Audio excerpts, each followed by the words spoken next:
Hello everyone, welcome to Logic Medico.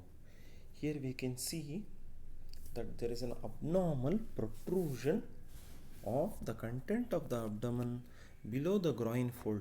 Whenever we see a bulge below the groin fold, we have to palpate the pubic tubercle and make sure that this bulge is not arising from above the pubic tubercle. If at all this bulge is above the pubic tubercle, that means it is inguinal hernia. If it is below the pubic tubercle, below and lateral to the pubic tubercle, definitely this condition is femoral hernia. We can see clearly the groin fold area, so it's below and lateral, so it is femoral hernia. How does this hernia occur is the next question.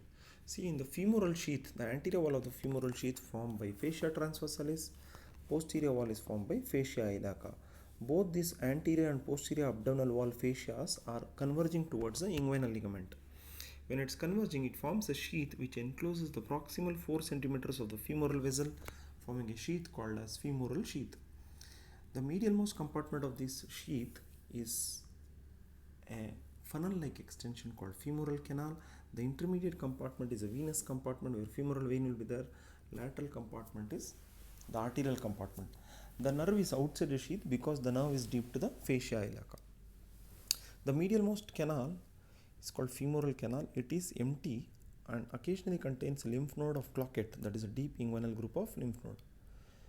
It allows the vein to expand during the phases of increased venous return. Whenever we run, we jump, we jolt, we run a marathon, that time more blood has to return the heart. That time the femoral canal will allow the vein which is there in the intermediate compartment to expand. So this you have to keep in the background. So how does this hernia occur? Since there is a femoral canal, it's a weak point, right? So the femoral canal upper end is bounded by a connective tissue called the femoral septa. It is linked to the abdominal cavity. So weakness of this femoral canal with age or abnormal dilated femoral canal, through that the contents of the abdomen, the omentum or the intestine, especially the small intestine, can protrude downwards and outwards like this, resulting in femoral hernia.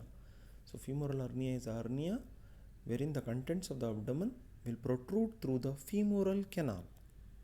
Complication related to the femoral hernia includes when the intestine travels across this femoral canal, it can result in obstruction to the intestine, resulting in vomiting, nausea, even fever, and strangulation. The intestine can twist across itself, resulting in obstruction to the blood flow to the femoral hernia, resulting in necrosis or the death of the tissue. That is called strangulation of hernia. It can also occur that omentum can protrude through this. It can result in fever, infection, irreducibility of the hernia, and pain in the hernial site.